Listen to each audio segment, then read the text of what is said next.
Okay.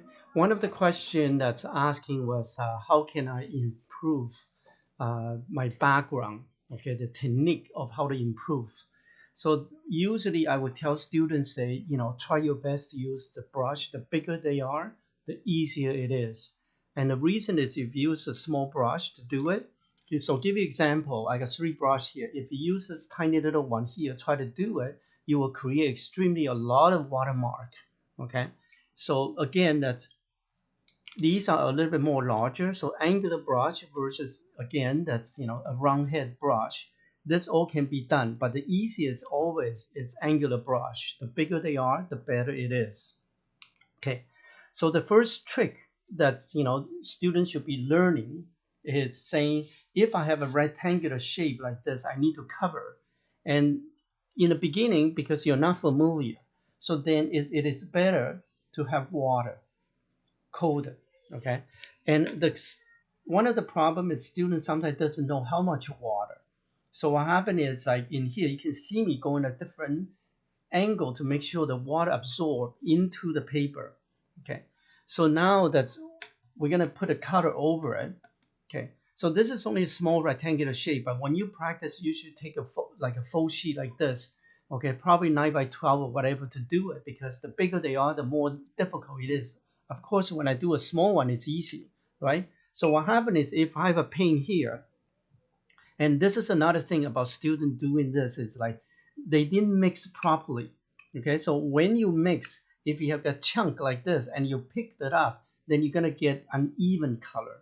So again, it's a good idea. Okay, it's to make sure these are dissolved. Okay, so now because it's wet, right? But by the time you come back here, this paper already a little bit drier. So you may want to re-wet this paper, but again, you don't want to flood it. Okay, so again, you see me re-wetting it. So now as soon as I touch it,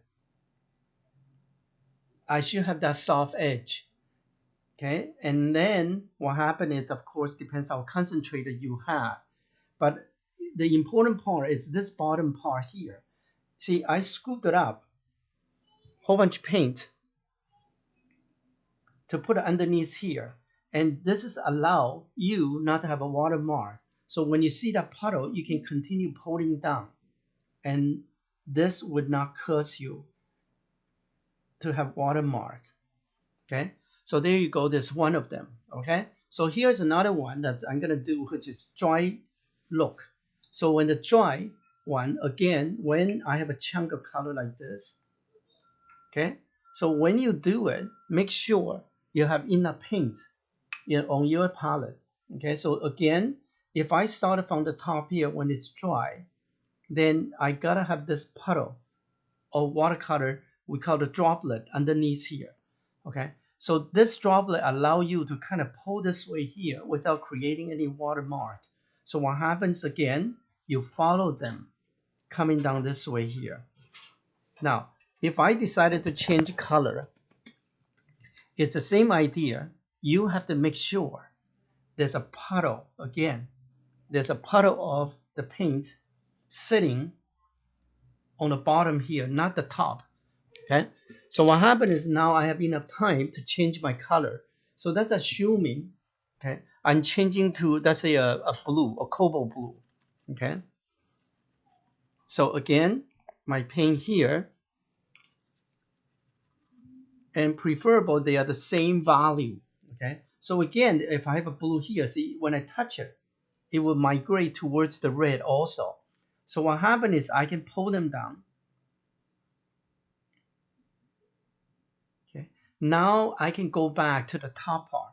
But my brush here now, I don't want to have a lot of paint, but I can also move like this to mix, or I can tilt it. Okay.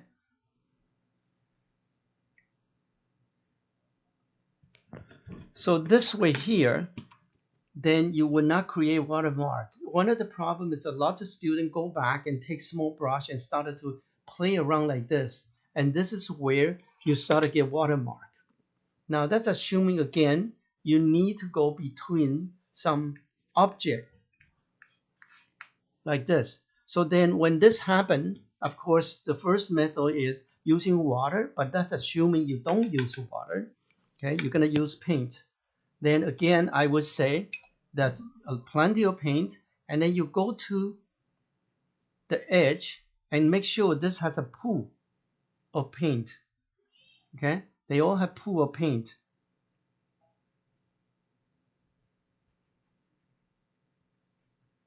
Okay, so once you have that, then you can pull them away from that location, and you kept that everything is wet.